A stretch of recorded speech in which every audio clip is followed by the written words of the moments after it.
Hello and welcome to this Wilberforce Institute webinar. I'm Dr. Nick Evans from the Wilberforce Institute, and it's my delight to welcome you today to this, the latest out of our webinars of 2020. Today's webinar discusses, or hears from Professor Manuel Barcia from the University of Leeds, and particularly discusses his new book, which, if you've not seen it, is on the slides. So just to prove we have got it. Manuel is a professor of global history at the University of Leeds. He's a world-renowned authority on global history, particularly pertaining to the slave trade around the Atlantic. Manuel is also an honorary research fellow at the Wilberforce Institute, and we've been delighted really to be supportive of Manuel's research remotely often throughout his entire career, which is, I was trying to work out earlier, it's quite a number of years that we've been connected with Manuel, since at least I think 2006, so very much our genesis. Manuel's works over the years have covered a multitude of different spaces, and he's won many prizes and much praise for his exceptional research and his engagement. Crucially, he's broadened in terms of the historiography of the slave trade, the research particularly into the Spanish and Portuguese linguistic spaces, especially the Spanish, and this very much reflects his upbringing in Cuba. We're delighted today that he's going to be talking to us, particularly about his latest book. And throughout this webinar, the format of this webinar will comprise passing over to Manuel in a couple of moments, and after about half an hour or so, we'll then turn the opportunity over to you to ask questions. For those who are joining us for the first time, you'll see on the right-hand side of your screen an opportunity or a series of buttons and drop-downs, which include one called questions. So if you have got any questions now, during or after Manuel's presentation, please submit those written questions. We won't be taking oral questions just because the technology is too much for me to juggle, let alone the people behind the scenes, Judith and Maria, to coordinate here. And so if you'd like have any questions, please write them and send them through.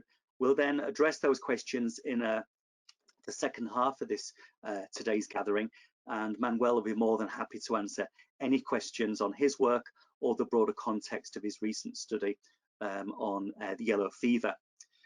All questions will be given to Manuel, so even if we don't get a chance to answer all of them, they'll all be passed to him, and so we'll be able to pass on that information to you. So if we don't get time, we often get too many questions, so if we don't get time to ask all questions, don't worry, but please use that option on the right hand side of your screen to send us questions as and when. Okay, so the latest work by Manuel is this book here, Yellow Fever, Fighting Disease in the 19th Century, Transatlantic Slave Trade. It's very path-breaking, and many scholars of great repute have written on the back of the book, but also more have written subsequently in reviews that have appeared online. We often use the phrase path-breaking, but I think we very rarely do it to a book which charts an aspect of the slave trade which is often neglected, disease, particularly with regarding to the 19th century rather than the 18th century. It's path-breaking in a number of ways, or from what I could see, a number of ways, particularly regarding its engagement with sources from a range of languages and a range of nations. I'm not sure whether, we'll hear this in a minute, I'm not sure whether Manuel literally traveled the world, but his network of people supported his global endeavors to engage with sources from Portuguese, Spanish, English, French, and American archives, or the empires, archives in those empires. So it really is a multitude of research which, as Manuel and I were discussing just before, illuminated aspects of research that even I didn't really expect were going to be in the book.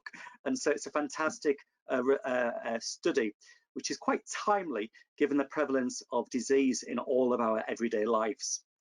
Exploring yellow fever is especially important. He calls it here the yellow demon of fever. And it's particularly important because it builds on recent work by scholars in Oxford about the importance of first the yellow fever and other reportable diseases in the long 19th century and particularly Atlantic exchange. that humans, enslaved Africans, have become part of that analysis is very important to our work, but also to broader Atlantic studies. And so without greater delay, I should say, we'll hand over now to Professor Barcia, who is going to be discussing his work and the context of this book. So over to you, Manuel. Okay, Nick, many thanks for the introduction. I should probably start by thanking you, Maria, Judith, John, the Wilberforce Institute for inviting me, and as you say correctly, for supporting my career for so many years. And it has been indeed a lot of time, many, many years. I remember I actually spent a couple of months there as a visiting fellow, but I don't even remember when was that, probably 2007, 2008, something like that. Anyway, miss going to Hope. Acknowledgements aside, I'm going to try to outline what the main arguments of the book are in the fastest possible way, so that we can actually have a discussion afterwards, if possible at all. I'd rather answer questions of people than talk ad infinitum about what I am doing. I probably should start with a disclaimer. I'm not a medical historian. I started writing this book because I found way too much information about disease in my research, and that related to other aspects of slave trade and slavery in the Atlantic. And one thing led to another, and I had a discussion with it really happened like this. I had a discussion with an editor. The editor told me, if you have enough, you should try to write a proposal. I wrote a proposal and I ended up writing a book. So it was not premeditated. I really didn't have in mind writing this book, and it just came out as it did. I had to do a lot of catching up with literature that I was not familiar with, etc., etc. As you can imagine, I by now I've presented this book a couple of times, and probably will present it a few more times, and I'm taking advantage to a certain extent. This become kind of an opportunistic moment to discuss disease. We're in the middle of an epidemic or a pandemic, to be more precise, and many of the issues that I'm discussing in this book, as a matter of fact, are happening around us, and I find this both exciting and intimidating. Many of the fears, the anxieties, the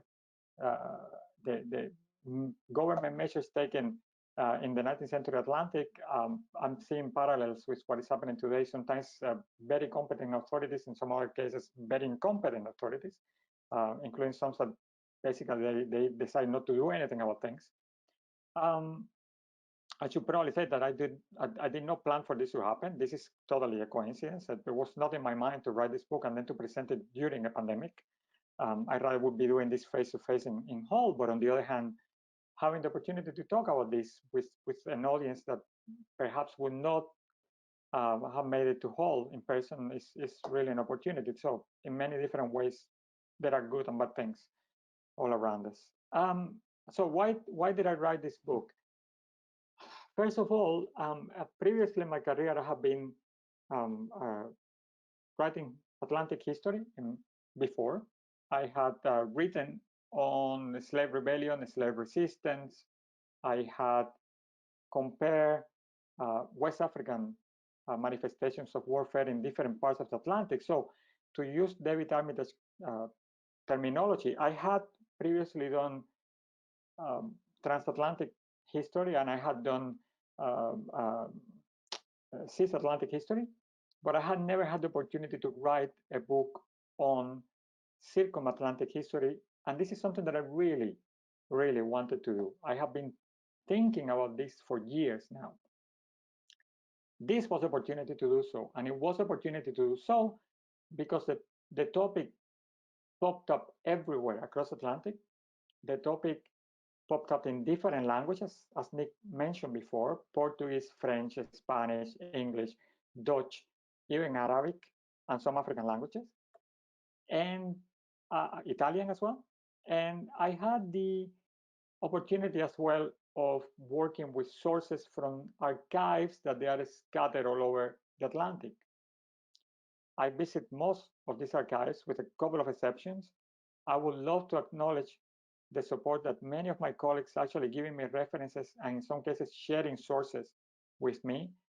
Two of them have asked me not to give their names, so and these are the two important ones, so I really cannot say the names. But I had to say that I had the support of a network of scholars, of friends as well, who helped me with sources, but also helped me by reading chapters of the book, by giving me advice, by giving me quite strong criticism as well. So I think that this is worth mentioning here. Right.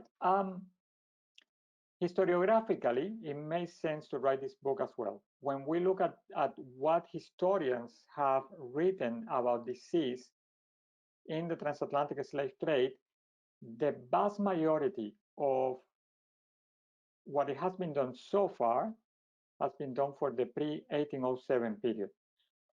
There are reasons for that, obviously.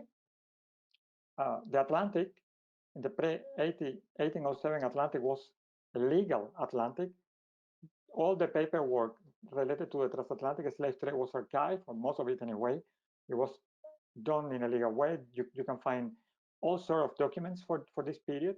For the post-1807 Atlantic, even though there is a lot of documentation, the information in those documents is not as straightforward.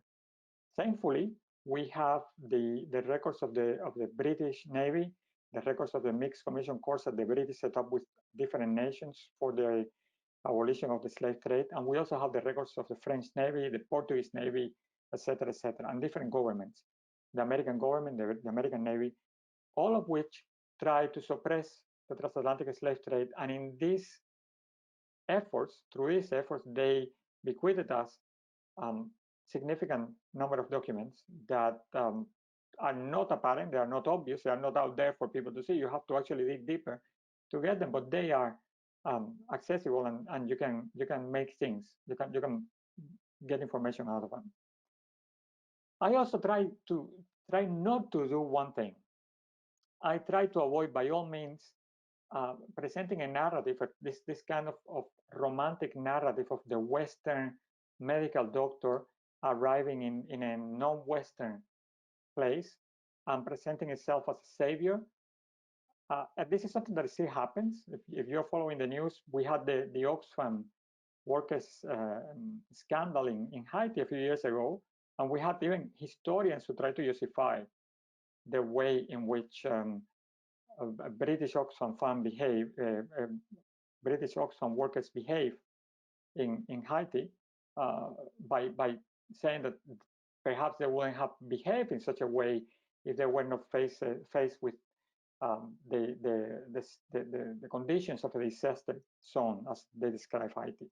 So this is something that still happens. This romantic idea of the European arriving in a difficult place and sorting out things and saving everybody, I purposely refrained from following that path. I was not interested either in giving a Whiggish narrative of the advancement of medical knowledge. This was far from my mind when I was doing this. There was no point for me in trying to get this. This would pretty much lead me down the same alley of highlighting the superiority of medical knowledge coming from Europe or the Americas, which in reality would distort the story, and it would not help me bring out the contributions of peoples others than the Europeans, which were significant, and you can find them in the book. Now, the transatlantic slave trade is going to become a perfect environment for the dissemination of disease.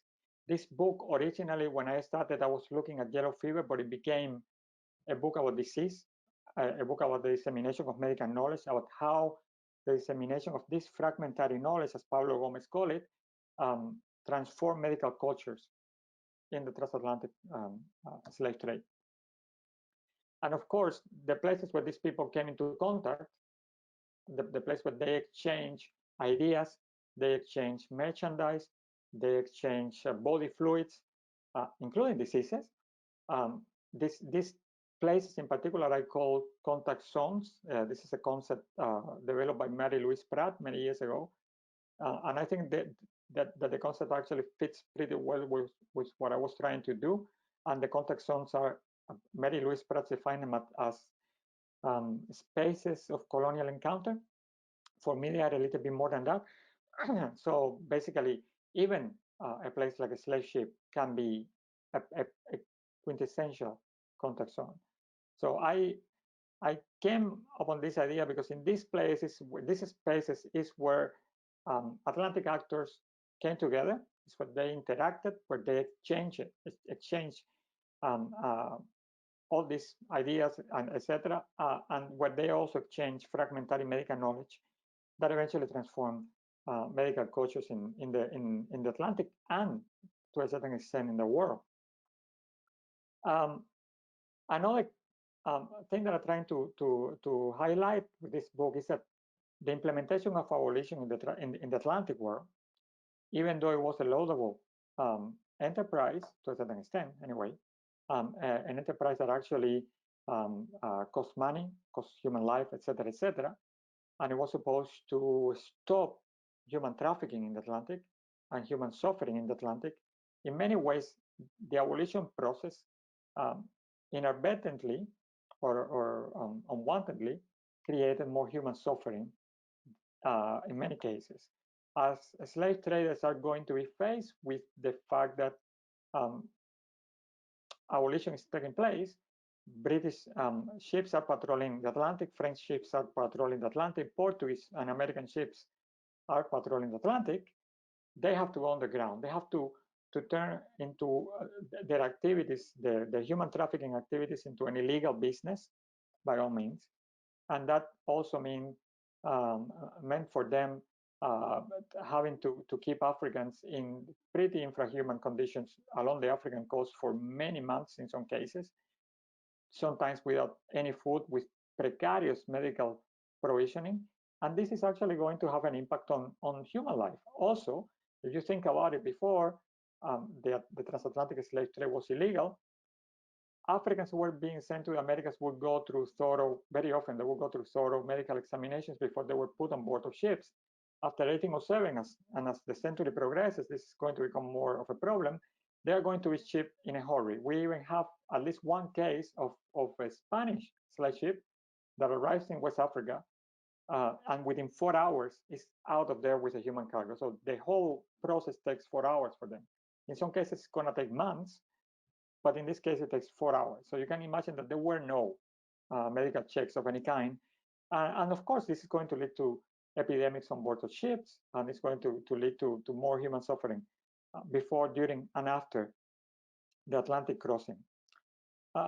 Now, these Atlantic actors that I look at, they had a very limited knowledge of the diseases they were dealing with. If you think about COVID, we heard about COVID in late last year. I think that the first recorded cases are from mid-November.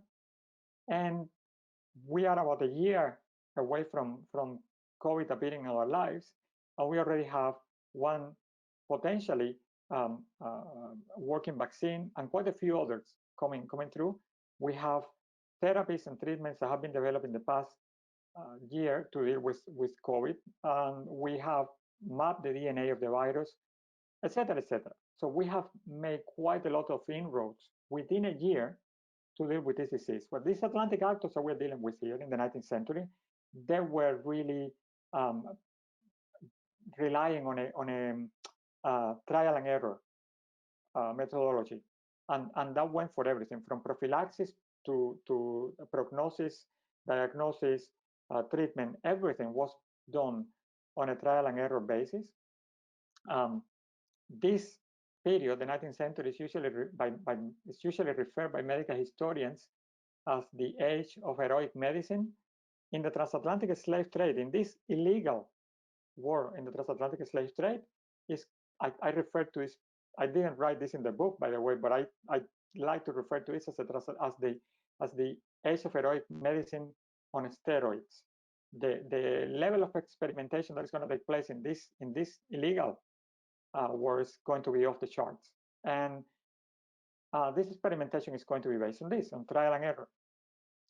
But for them, identifying these diseases was very often completely out of their hands. They were dealing with theories that understood disease in ways that they will really not yield the knowledge that was required to transform these medical courses in a way that they would allow them to understand. For instance, we have Atlantic actors in these periods that they are able to make the connection between mosquito bites and fevers. We have many Atlantic actors who are making the connection between swamps and fevers. And of course, mosquitoes, they breed in swamps. So wherever you would dry a swamp, disease will go down. So these connections were made, but they were not sure still of what was causing the disease. For instance, the Swan Theory, or the miasma theory, which is one of the prevalent theories in the period, basically claimed that exhalations from the soil, from swamps or rivers, or this putrefaction coming from the soil was the cause of disease. And of course, in most cases, it was not. It was mosquitoes that were breeding in this region. But the cause was not that far from reality. So what I do to try to understand everything that is happening here is to look at 4 specific sides of this story, which is prophylaxis, diagnosis, prognosis, and treatment of diseases, which for them was a challenge, as I said before. Only fevers, we have plenty of different fevers with very similar symptoms, which were very difficult to diagnose, and even when they finally come, when they finally figured out how to use quinine, sulfate of quinine, to treat some of these fevers, specifically malarial fevers, they are still giving sulfate of quinine to patients who are suffering from other fevers like typhoid fever, for which the quinine doesn't do anything. So it was really still hit and miss. And of course, they were relying mostly on 3 main treatments, all of which tended to either debilitate or poison the patient. So they had the use of purgatives was very in fashion at the time. The use of bloodletting was even more in fashion, and the use of mercurial drugs, which, as you probably know, are poisonous. They were also the prevalent drugs at the period. So when I look at prophylaxis, I also look at public policy and how epidemics and endemic disease as well allowed for the authorities and certain specific actors to implement policies that they are nothing short of social engineering policies. Quarantines being one of them, and if you are living anywhere like England right now and you are under the lockdown, this is also a measure of social engineering. And of course, we are doing this because we know how COVID-19 is transmitted. We have a relatively sound knowledge of how COVID is transmitted, so that's why we have this lockdown. But in the 19th century, quarantines were not always informed by scientific decisions or by scientific knowledge. There were sometimes, Alison Bashford actually has a term for this, is the dream of hygienic containment. They were used to give an impression that the authorities were in control. But for instance, setting a new human cargo that has just crossed Atlantic at a specific quarantine place, 200 meters away from the main from a main city, really wouldn't do much if these patients had, say, yellow fever, because the mosquitoes were able to cover that distance. And that's a story that continue here. So they are going to address the medical practitioners and authorities are going to address the problems they have in front of them with whatever knowledge they have, which is fragmentary, it is incomplete, and sometimes it's just a matter of guessing, right? So, for instance, draining swamps is something they are going to do quite often because they believe that swamps are harmful to human health. But they are also going to for instance, we have the moral controllers who are going to advise people not to have sex in tropical climates, especially not to have sex with natives.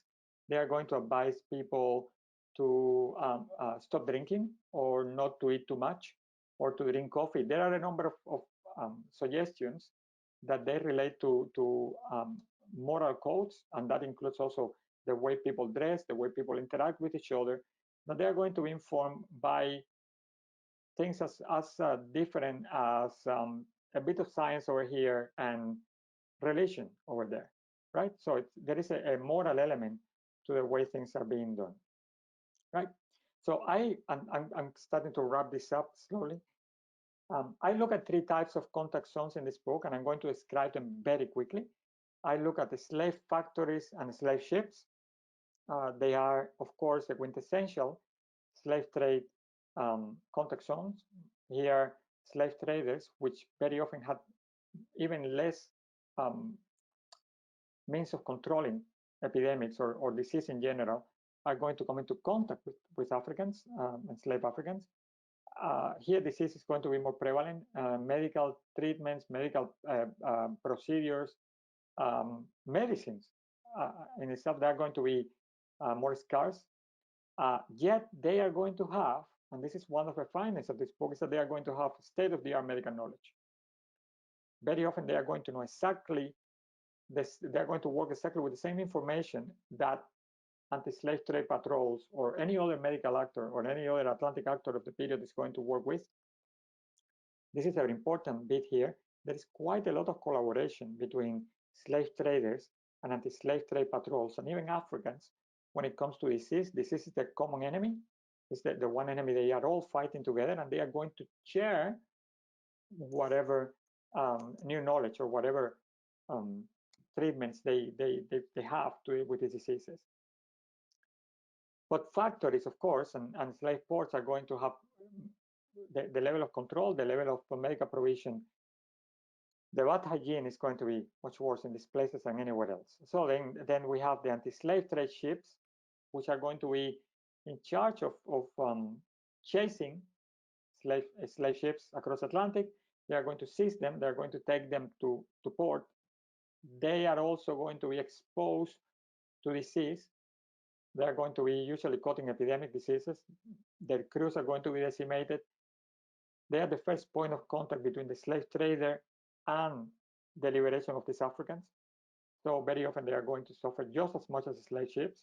And then we have the final place I look at is the anti-slave trade recession centers, which are going to be set by the British and other governments across the Atlantic. So places like Sierra Leone, Havana, Rio de Janeiro, St. Helena, Ascension Island, Luanda later on, the Cape Verde Islands, New York at some point, are going to host mixed commission courts or vice admiralty courts where these ships are going to be taken to, where these Africans are going to be landed and are going to be given medical provision. They're going to be taken care of. Of course, the medical provision here is going to be of a higher quality. There's going to be more investment on stopping diseases from spreading. The medical supplies are also going to be more forthcoming, and the medical infrastructure, which is quite important here, is going to be also of a higher quality. So to wrap this up, I think I said a little bit here, and we can have a discussion from now on. Cooperation, learning, and knowledge exchange are pretty much the name of this game in this period. People are forced to talk to each other. People are forced to collaborate with each other, no matter who they are. People who would normally fight with each other, they would sometimes shoot at each other. When it comes to disease, they are willing to talk. They are willing to chip in and collaborate, which is something that if you read the book, you will see it comes up quite clearly. These exchanges, this collaboration is going to be crucial for the changes in Atlantic medical cultures during the period, right?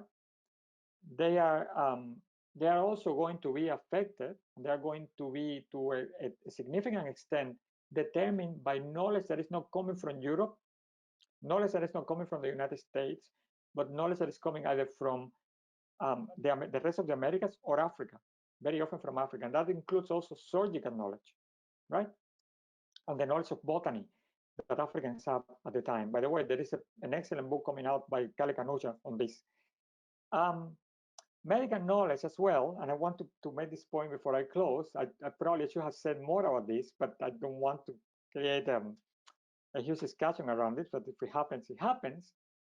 medical knowledge is going to become a weapon of sorts as well, right? Medical knowledge is going to transform lines of hygiene into boundaries of rule, to use, again, Ashford's concept. And how is it going to happen? It's going to happen through trade. It's going to happen through the use of gunboats. This dream of hygienic containment that happens at the same time as abolition is being put in practice, it happens at the same time as colonialism, proto-colonial enterprises are taking place in Africa. This dream of hygienic containment is going to hit an expansionist idea, an expansionist agenda, right? And it's an agenda that pursues the access to new markets, and this access is usually shredded under the good causes of abolition. Abolition serves as a backdoor for this kind of enterprising. It's going also to allow for the control of populations through the kind of social engineering measures that I was mentioning before, like quarantines, like quite a lot of other paperwork.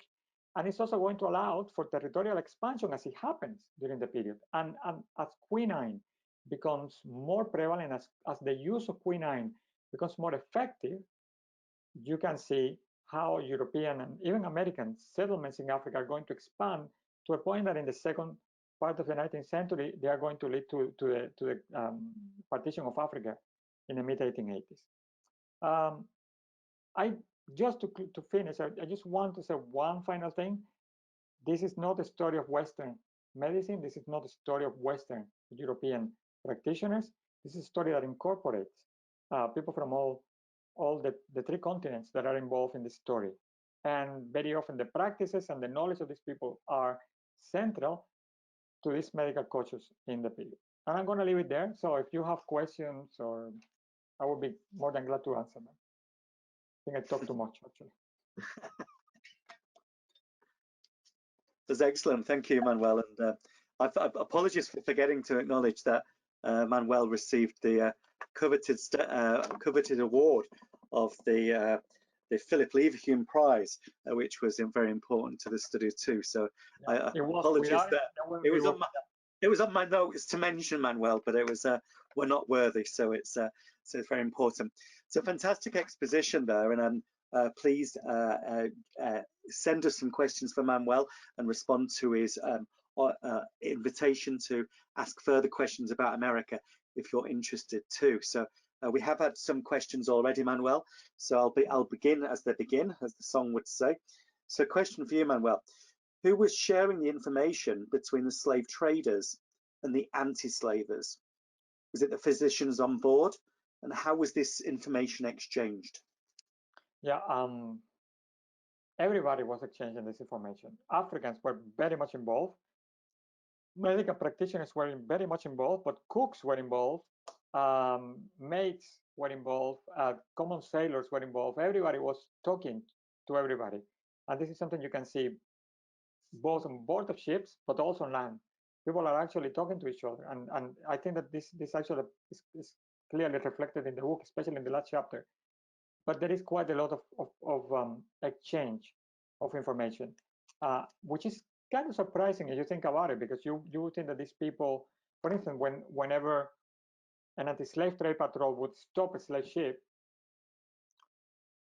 you would think that the slave ship crew would be put aside and they would be considered as outlaws and et cetera, et cetera. But in reality, what happens is that very often they are treated very humanely by French, British, Portuguese crews. They are treated more humanely, maybe than what they deserve. But they are also going to be very willing to tell, because what happens is that these ships are usually boarded by part of the crew of the anti-slave trade ship. And once they come on board, they will be given kind of a tour of a ship, and they will be told where the medicines are, where the food is. They will actually help with the cooking, with the cleaning, with the medical attention to the Africans, probably in ways that they would not do before. But there is quite a lot of collaboration happening both on these ships, but also on land. And you can see this as well on the Americas, on the other side. Okay, thank you very much. Another question, you mentioned, particularly in the book, that it's important to recover non-white medics and their involvement in this activity. I wondered, through your researches, was there any evidence of the use of indigenous treatments to actually help medical practice? So do the enslaved help in any innovative practices during this period, or was it just not possible to detect this? The Africans are going to collaborate almost across the world, anywhere. As a matter of fact, the slave traders, for instance, which are carrying out their operations in a secretive way, they are going to rely mostly on African healers, and I use the word healers lightly here, African practitioners, to take care of them. And we have descriptions of how they resort to African practitioners to take care of any disease they have. And sometimes they are actually even more effective because they have a deep knowledge of botany. They have a deep knowledge of how to cure quite a few of these diseases. In other cases, they are striking out just as Europeans would, because the Europeans, they go there with the idea that the medical knowledge is superior, which is not always the case. For instance, there are surgical procedures like I described some of them in the book, like for instance, dealing with the sciatic nerve problems, like dealing with a guinea worm, how to extract guinea worms from the skin. And the Africans from different parts of Africa, actually, they are more skillful, they are more capable of dealing with this kind of surgical problems than any European practitioner of the time. But there is also another dimension here, and the Americas also plays a role here. Quinine is a drug that comes from the Andes, from the Pacific side of the Americas. So, and it's going to be, it's going to make its way into the Atlantic world in the 17th century, but it's not until the 1850s, 1860s that people figured out how to use it. But this is a South American drug. Like there are many others. Remember that South America and Africa were together in the same continent, in the Pangea until the Jurassic period, or the Cretacic period, and they were split up. And many of the plant genera that they have on both sides of Atlantic is very similar. So there is quite a lot of plant correspondence between one side and the other, and you can actually see this. There is an excellent book by what's her name? By Judith Carney and Rosomov that deal with this quite well and shows how this correspondence of plants genera are going to cross Atlantic. In terms of the operation of the slave trade, it obviously involves many languages, as you've detailed, and many countries. But was there a universal understanding of how long quarantine should take place? Because Krista Macklin has done some great work on actually the differences of isolating people in British waters as opposed to those overseas. So overseas, was there a general understanding of how long quarantine would be if reportable illness could be detected? Hard to say, because in some cases the quarantine could last 3 days, 72 hours. In some other cases it could last weeks. I haven't come across quarantines that lasted for months. Certainly I never came across a quarantine that lasted 40 days, which is what it's supposed to mean. But more often than not, you get a short period of days everywhere. And that includes, for instance, a place like Sierra Leone. You see ships arriving with a significant amount of cases of smallpox, and smallpox being hyper contagious, usually also with other diseases on board.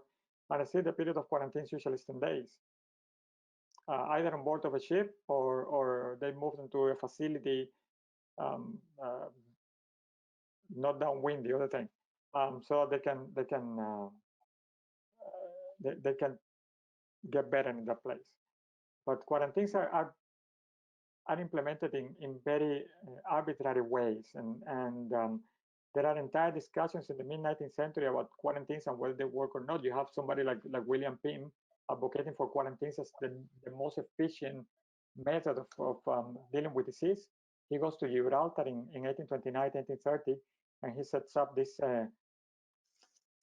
hyper quarantine facility there, which really doesn't work. People die like flies of yellow fever. Again, because Gibraltar being a super small place, it doesn't matter where you put people, mosquitoes still make their way. but he's going to continue to fight this battle until his death in the 1850s. I think the discussions about quarantines are central to the discussions of contagionism in the 19th century. Okay, thank you. So going on to further questions, we've got quite a few in now, so that's great. How did Europeans in the tropical environments make sense of the greater susceptibility of Europeans to tropical disease rather than their African counterparts? Is it due to moral delinquencies, drinking, excessive sexual activity, or overeating of Europeans? Or did medics come to think of more of a sophisticated explanations for explaining the difference in disease by ethnicity? Well, the first thing is that there is a huge stereotype here, and this is why the slave trade is going to develop in the first place. In the Columbian exchange, Amerindian populations are going to die, and suddenly Africans are going to consider to be more robust, more apt to work on the fields, and more reliable, less likely to die of any of these diseases. In reality, however, Africans are going to die of disease just as much as Europeans are going to die of disease. Of course, if you have 100 Europeans in a place like, say, Sierra Leone or Bissau, or I don't know, Gorée, and 50 of them die, you're going to notice. You have hundreds of thousands, not millions of Africans in a place, and I don't know, a few hundreds of them die, probably you're going to, first of all, you're going to ignore them altogether, but then you're also going to come to the conclusion that, wait, maybe they are better accustomed than we are. There is an argument about developing immunity to certain diseases, like yellow fever, like smallpox. Those people who have had these diseases earlier on, they are going to develop an immunity that is going to last all their life. In the case of yellow fever, for instance, so they are less likely to get sick, and many Africans are actually going to get yellow fever when they're children or young adults. But I think that the Europeans are going to struggle with this big time, because that's what they call Africa, the white man grave. They're going to struggle with this every time, because they see the numbers dwindling very quickly in what you will call healthy years. Whenever they had an unhealthy year, like 1823, 1829, 30, 1837, 1846, 47, they are going to die in droves, and they are going to attribute this to the fragility of European constitution. But they are also going to attribute this, very often they are going to blame the soldiers, for instance. They are going to say that the soldiers, they live a life of debauchery. They have sex with the natives. They drink all the time. They suffer from gluttony. They eat too much. So anything, basically, they don't wear the right clothes. They don't wear a hat. Anything, basically anything. But somehow soldiers always end up paying the broken dishes in this story. But in reality, if you look at what is happening, really, I really don't think that there is that much of a difference between the susceptibility of Europeans to dying of any disease in Africa and or even in the Americas, because this is happening in the Americas as well, or the local populations.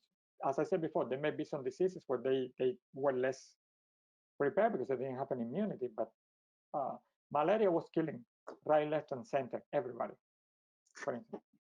And so it's a level. Typhoid. Yeah. It's a leveler amongst in an evil period, yeah. So we've got a question from Gifty Burrows. To what extent can some of the remedies be attributed to African knowledge of herbalist medicines, and many of the remedies plant-based, which may well give the clue to the contributions of Africans themselves? Oh yeah, there are many. And this is not a book about African remedies, I have to say that, although I discuss them. If you want to have, if you want to read about this extensively, this book that I mentioned before by Kale Kananuja is coming out with Cambridge University Press soon. I'm sorry I don't have the title here. His name is Kale Kananuja.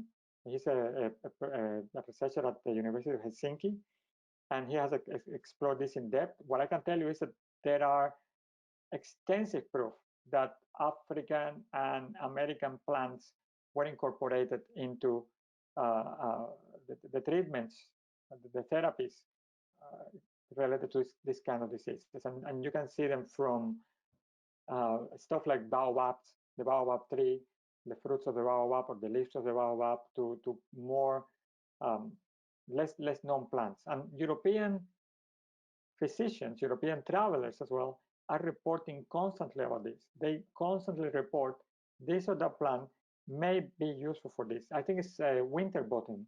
In 1803, he's actually telling the world, and he's one of the most important physicians of his time, he's telling the world that there is quite a lot to learn and quite a lot to get out of African botany, African plants, because they are pretty much unknown to Western medicine, and they are brimming with properties that may help dealing with disease. The same way I can tell you, there were many African plants and South American plants that they didn't work and they saw the work. So, you know. Okay, thank you. Very, very detailed response there. Thank you. So John Oldfield asked, could you say a little bit more about yellow fever, which in the popular literature seems to have been a particular white preoccupation? For example, how does medical knowledge and practice advance here as opposed to other diseases? Yeah, well, yellow fever is going to hit, is to a certain extent endemic all over the Atlantic, but there are going to be epidemics of yellow fever.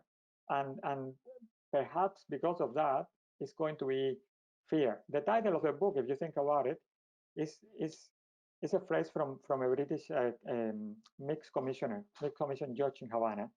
And what he does is something that many other people do, and this happens specifically with yellow fever quite a lot. He anthropomorphizes, the disease. So it's a demon. There are always suggestions of this demon yellow jack, or people call them in different ways, and they tend to turn yellow fever into this kind of human-like enemy that is lurking everywhere. You can catch it anytime. And the thing with yellow fever and the obsession of Europeans with yellow fever has to do with the fact that if you get any European arriving in Africa could die. Okay, that was a given. But people who would get other diseases, they had better chances of surviving. Most of the other diseases, not all of them. But once you would get yellow fever, it would become, your chances of going were pretty high. And there is an obsession with solving yellow fever. So they are trying to figure out how exactly yellow fever is transmitted. Lots of things and people are blamed. The swamps are blamed. Muslims are blamed. Hello. The lack of wind is blamed. Insects are blamed at some point. Everybody blames something different for the yellow fever. The ship, the actual slave ship, is blamed. The hold of a ship being an unhealthy, unhygienic space is blamed for yellow fever in particular. So people are trying to find solutions. And the other thing that yellow fever is going to do in this period, alongside with the bubonic plague, is that it's going to serve as a channel to discuss these theories of contagionism. There were people who said that it was you would catch yellow fever if you would come into contact with a yellow fever patients, and there were others who said you wouldn't. And there are doctors. There are quite a few cases of doctors. I actually highlight one of them in my book, that they would drink the vomit of dying yellow fever patients just to make the point that they would not die by drinking that. And if you wouldn't die by drinking that, you were fine. It was not contagious. Still, they couldn't explain how it was transmitted. And it's not until the second part of the century, well into the years of the germ theory, that actually it's a Cuban doctor and an American doctor, they discover in Havana, of all places, and in Santiago de Cuba, that the yellow fever is being transmitted by mosquitoes, by the Aedes aegypti mosquitoes and other mosquitoes. And then from that moment on, they start trying to develop the vaccine, etc., etc. But this is a time of uncertainty, and yellow fever is a demon to them. They see it almost as a person. No, fantastic. Frightening presence. It's a frightening presence to them. Julian, I hope I pronounced this correctly, Julian Vindhover said, I know of at least some concrete examples of British planters in the 18th century Jamaica using medical and dietary knowledge of their slaves. Did you detect a continuation of that tradition, or was it more a case of whites constantly rediscovering the potential source of helpful knowledge out of Africa? Yeah, no, they did. by all means and standards. I don't focus on this book. I discuss it. I probably devote a few pages to this, but it's not the plantations. I try to stay clear from plantations. I try to focus more on the slave trade. But yeah, and if you're interested, in my book, I don't know if I actually copied the whole. I think I did the whole recipe for an anti-gonorrheic recipe from an African that is copied by a European. So it's out there now. Brilliant, thank you. Got a further question from Trevor Bernard. He says, John McNeill saw disease and wars as intimately and multiply connected. Do you think of war as important to the history of diseases in the tropics as McNeill does? Thank you very much, Trevor, and thank you as well to you. I should have thanked you at the beginning. Sorry. Marcus Rediker has referred to the slave trade as a war. And I always look at the slave trade as a war. I always look at the slave trade as a war. And there are definitely actions of war in the slave trade. You have the slave traders resisting the abolitionist forces being French, British, Portuguese. And there is, and as you probably know, no, I'm absolutely sure that you know, many of these Africans that are going to be sent across the Atlantic are going to be prisoners of war. And these are wars, even though slavery existed in Africa before. And unfortunately, we have to explain this to people these days in Twitter. Even though that slavery existed in Africa before, European demand in the coast is going to lead to the need for expanding and accelerating wars in Africa, in different parts of Africa. There is a demand for labor in the coast. So cyclical wars are going to become more common. So of course, there is going to be a connection. I remember some years ago, I was talking about this with Robin Lowe. I think it was Robin Lowe. It may have been Jim Walbing. I don't remember very well. And we were discussing how the very fact that these people are captured in the interior of the African regions, and they have to walk to the coast under terrible conditions, very often getting sick on the way, and still they keep being pushed until they get there, it's going to become a problem. And very often they are going to bring epidemics into ships, precisely because they don't receive appropriate medical treatment, because they are being left to die, because they are put together, especially in this period, they are put together in pens in the African coast, and sometimes they are not well fed, they don't receive any medical attention for months, and disease thrive in these environments. So for me, the slave trade, that's the way I have seen it since I read that line in some of Marcus Rediker's work. I don't know which one, because I've read so many things by Marcus Rediker. I wouldn't know where to find it, but I know he wrote that. I have always looked at the slave trade as a war. It's the way I see it. A very pertinent point, yeah. Got another question from well, got a few more questions in. And I just remind people, if you do ask questions, please could you type them in? Somebody I think's got their hand up at the minute, but if you could type them in, then that'd be easier for us. So another question from Gifty Burrows. Was there any evidence that medical experimentations starting during this time of your research in terms of the level of dosage or other non-scientific solutions? So were there any medical experiments? It was something I was thinking about at that time. Read the book. I wish I could have wrote down every experiment that I saw. It is, I mean, seriously, I know this is not an academic answer, but it's mind blowing. The stuff that you read is just defies belief. But you're reading from the 21st century, so you have to understand that these people are trying to find solutions, right? But for instance, they have sulfate of quinine, and you have patients that they are likely sick with malaria. They could easily be sick with typhoid fever. It's very difficult to tell whether they have malaria or typhoid. But before they are administered the sulfate of quinine, they are bleed repeatedly. They are given jalap, which is a purgative, repeatedly. They are given vinegar baths. They are given orange juice. They are given, sometimes they bleed them with leeches. They are given mercury, all kinds of mercurial drugs, several different types of mercurial drugs, whatever they had at hand. And then only when they were in remittance, when they were getting better, they would be given the sulfate of quinine. So you have to be very strong to get to the point in which you will get better. So it really, they really didn't have many of these treatments. Really, very likely led many people to die. People who would probably have survived otherwise. Mercury, for instance, will create, and they were aware of this. Mercury will create medical problems that would last for life, and they were aware of this. It would weaken your teeth. It would more likely to lead some other medical conditions, and they were aware of this, but they still saw mercury as super important to get people through, to make people survive, even though the observation was many people were already raising questions about this. But mercury, what mercury would do was that it would provoke salivation, and until the patient would salivate, they would be considered to be on the way down. So salivation was really important to them for some reason. I've been trying to look at the literature and I'm not sure. I saw different explanations, but I don't buy them.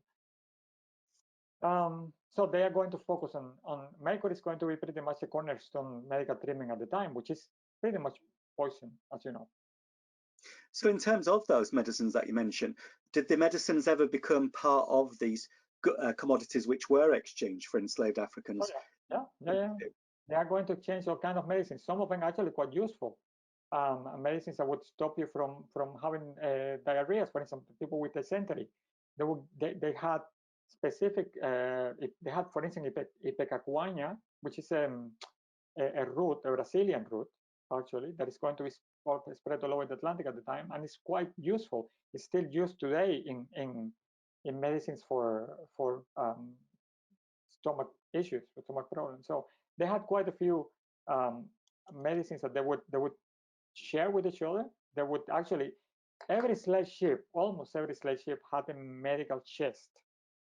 The medical chest actually very often was the crucial evidence to condemn slave ships that they were captured without Africans on board. The size of a medical ship would tell you whether this ship was going to Africa or not, because they would need certain amount of medicine. These are water casks. Water casks also get them away. And this medical chest, once a slave ship was captured, then the Europeans that would come on board, the French or the Portuguese or the British that would come on board, they would be told what kind of medicines were in there, what kind of. Very often you can see the recipes as well, how to prepare medicines. I actually reproduce a couple in the book as well, so that people have an idea of how this pan out in the Atlantic. But yeah, there is quite a lot of collaboration. Yeah. So where were the medicines produced? Were they all produced? Was it a bit like Chris Evans has revealed with the source of many metals and cloths? Was Britain or Europe disproportionately involved in the manufacture of these medicines? Some of them are coming from Europe, and they are coming in specific specific packagings and stuff like that. But again, ipecacuanha, for instance, is a root. They are carrying roots in the medical chest. So, and there are other medical supplies that they are also plants and roots that they are taking wrapped up in stuff in fabrics. So I think it's a combination of both, and they definitely resupply the ships when they arrive in Africa. So they go and they buy new stuff. Sometimes it's European stuff at still, but they also buy local fruits and local plants that they are going to. There is a case that I may not be able to find the picture so fast, but there is a British captain. Yeah, I actually found it. Here it is. So a British captain, he actually is given this plant that I was able to identify by a scientific name, thanks to somebody in Kew Gardens. A colleague who I didn't know. I just sent an email in the odd chance that she could help me, and she did actually. And this is a plant that is given to him to treat fevers, and apparently it's used today in the treatment of fevers as well. So they are gathering everything they can. Yeah, brilliant. We've had a few more questions in. Gad Hoyman asks, I had the impression that Africans had greater protection than Europeans from yellow fever, partly because of genetics, partly because of experiencing it in childhood. But you seem to suggest otherwise. Is that the case? Well, yellow fever, as I said before, if you had yellow fever, you were immune for life. And the problem is that many Africans are going to die in childhood or early in the early teens because of the yellow fever. So once this African made it into adulthood in West Africa, in West Central Africa, and in East Africa, the odds were they were already immune to yellow fever. They had survived yellow fever. So because of that, they are going to be they're going to be immune. So yes, yellow fever was for adult Africans was rarely lethal because they would not catch it. And many Europeans are actually saying these Africans they don't catch yellow fever, but the problem is that they got it when they were children. They dealt with that. One of the many fevers they had when they were children was yellow fever. The other thing is that Africans had more resistance to malarial fevers because a condition that is called the sickle cell anemia, I think it's called. Anemia. They have anemia, yeah.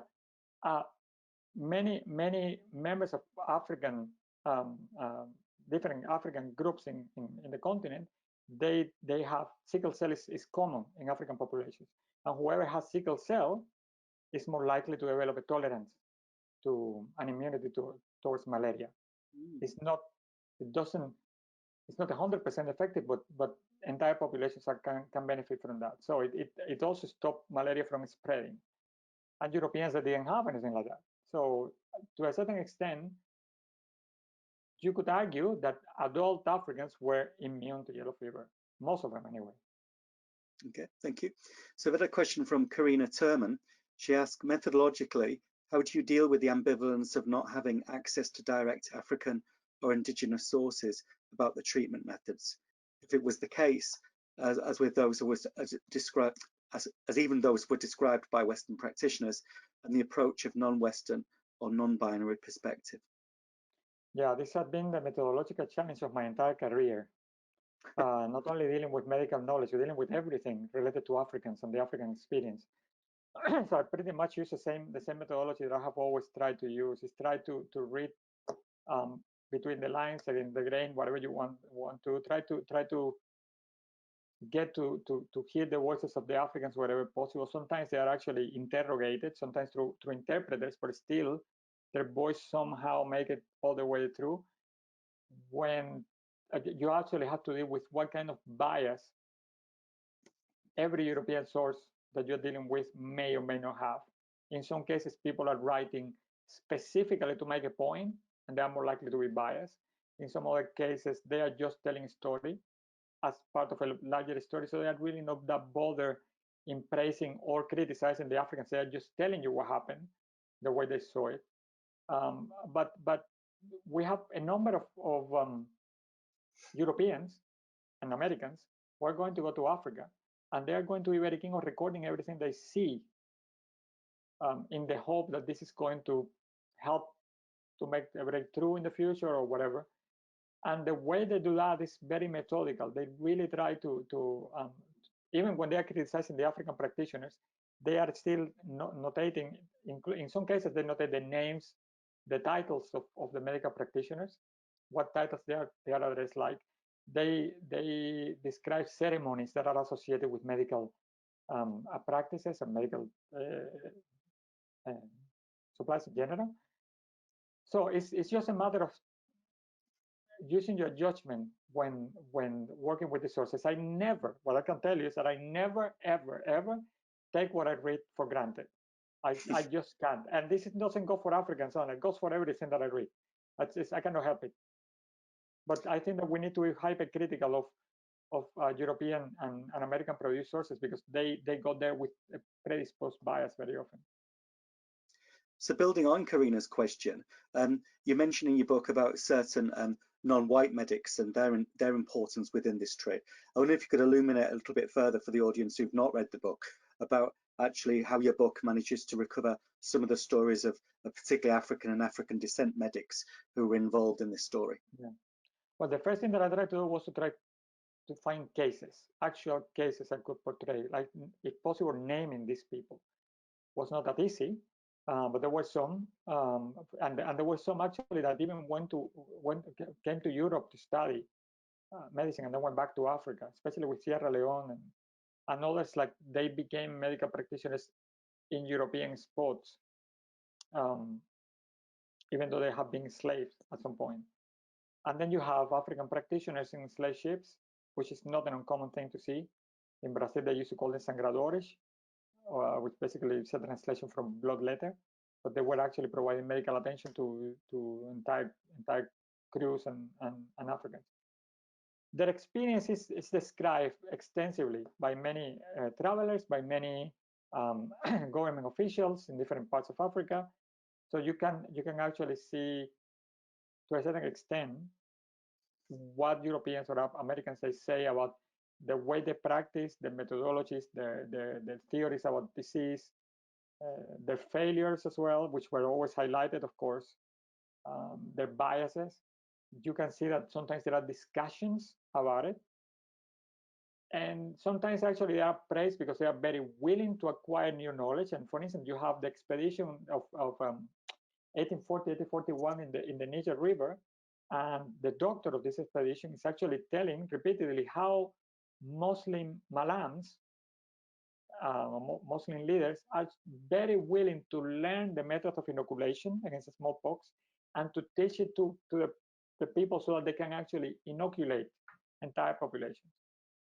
So they are very willing to take this in. They said that, and very often Europeans are actually willing to learn from them as well. Some Europeans are very aware that there is quite a lot to learn, and they take advantage of opportunities. In some other cases, it's the opposite. In some other cases, the Europeans, they think they know best, and they make comparisons of with this person is telling me that the best way to go about things is doing this and this, and I'm laughing at them because the best way is obviously this and this. And if you read it from the 21st century, you realize that they are both completely off. But somehow the European thought he knew better, which is, you know. Fantastic. So further question from Judith.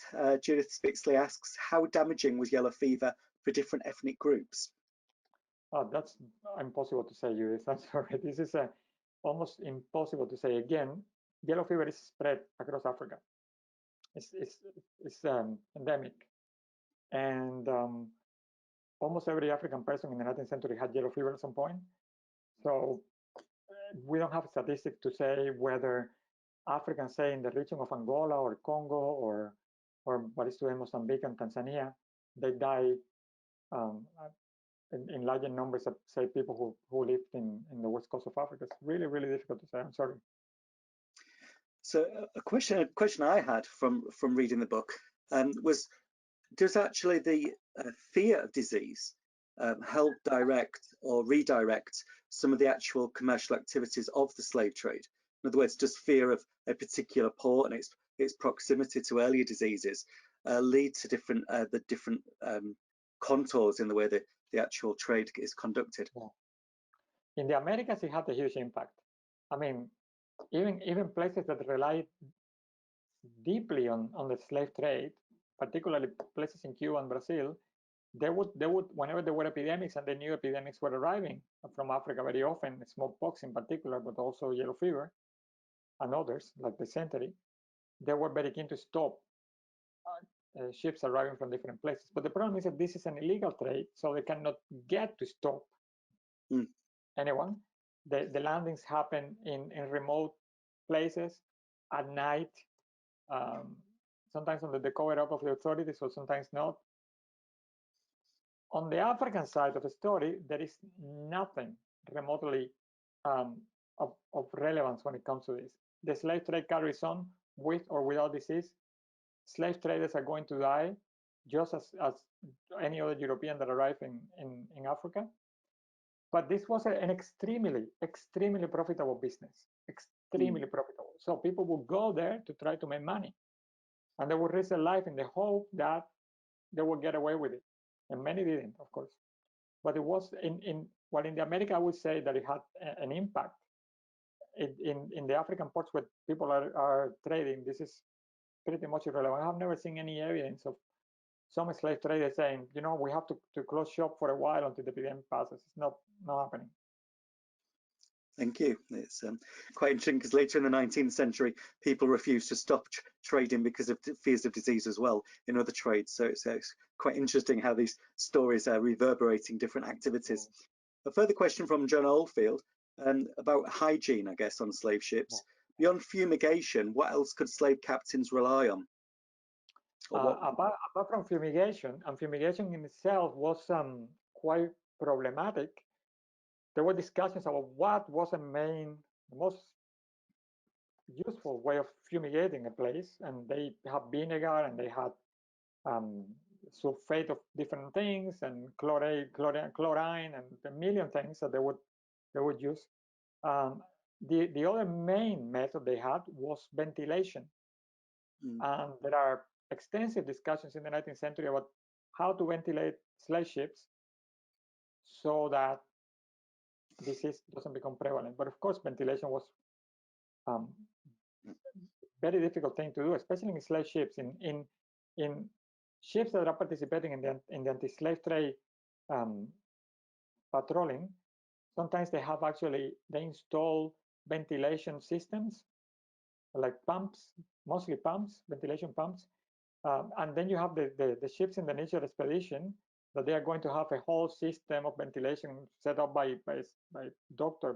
Reed in London, and there is a lot of fanfare around this ventilation method that it doesn't work. People start dying anyway. And in Africa, you can see in different parts of Africa, and also in the Americas, people talking constantly about the need for ventilation, the need for clean air. Cities are supposed to get, especially sea breeze, is very desired. So entire forests are going to be cut down in places in Africa so that people can get the sea breeze.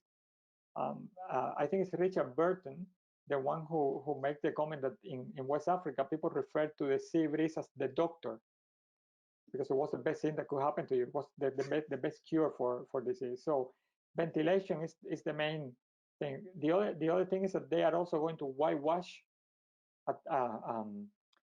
the not so much slave ships, but facilities where Africans are being kept on both sides of the Atlantic. They are usually whitewashed because the I don't remember what's the name. It's called how you call this? The substance. Yeah, it's antiseptic to a certain extent. So they use it as an antiseptic, and to a certain extent it works. Even today we keep doing this. It's interesting in the emigrant season in Britain, they would use carbolic on every 2 weeks. They would fumigate, to answer John's question, or whitewash, lime wash, they would call it, the actual buildings. And so it's quite interesting how it's every 2 weeks, and you think, well, what happens in between then? You could have so much contagion or so much disease being passed on, particularly in something like the compact conditions of the slave trade. So it's yeah. We've had some fantastic questions there, Manuel, and a fantastic paper. There's so many things I could have asked that I won't indulge further because I can ask you those later. But on behalf of everybody, I wanted to really thank you for sharing with us your passion for the topic, your great knowledge of the topic, and also giving us so many different insights into the slave trade in the 19th century that really it's left us with so many questions and that we've got now want to think about, and hopefully they can be resolved by reading the book. I can't recommend it enough, by Yale, the book, because I'm sure that's what the agent told me I have to say. But seriously, it's a very good book, a very good thing for Christmas, particularly to cheer up relatives by reading about an earlier disease pandemic. So I'm only joking on that one. That's impact. Impact, of course. But anyway, we'd like to thank you, Manuel, on behalf of everyone. And if we could we would applaud you for this exceptionally good work that you've done, and some fantastic work. Perhaps I'd argue one of your best pieces of work yet. But anyway, we'll see yet what's to come. Next month we have another webinar, and we're going to be joined by another chair. You'll be relieved to know, not me, and another world expert. This time we're looking at recent research into anti-slavery, and in particular reworking or re-exploring the diaries of William Wilberforce. John Kofi will be speaking to us on the 10th of December, and he's as Manuel's mastered the different handwriting and languages in different worlds. John has had this painful task of trying to engage with the almost unreadable handwriting of William Wilberforce to try and recover his real attitudes to revealed in his diaries during this long period of time. So Wilberforce, for those who are not familiar, kept diaries, as the text says here, between 1779 and 1833. And so it's an enormous amount of works which will hopefully at some point come out with Oxford University Press. So John Coffey from Leicester will be giving us a webinar at the same time, 4 till 6, on the 10th of December 2020, and we hope you can join in. Okay, we'll pass on all the questions to Manuel, so he'll be able to read those later in case I paraphrased or presented those. But thanks to all of you who've engaged with this lecture or this webinar, and also engage with it later in the recorded version. So thank you very much, and have a safe journey home for those who don't have to go very far. Okay, thank you.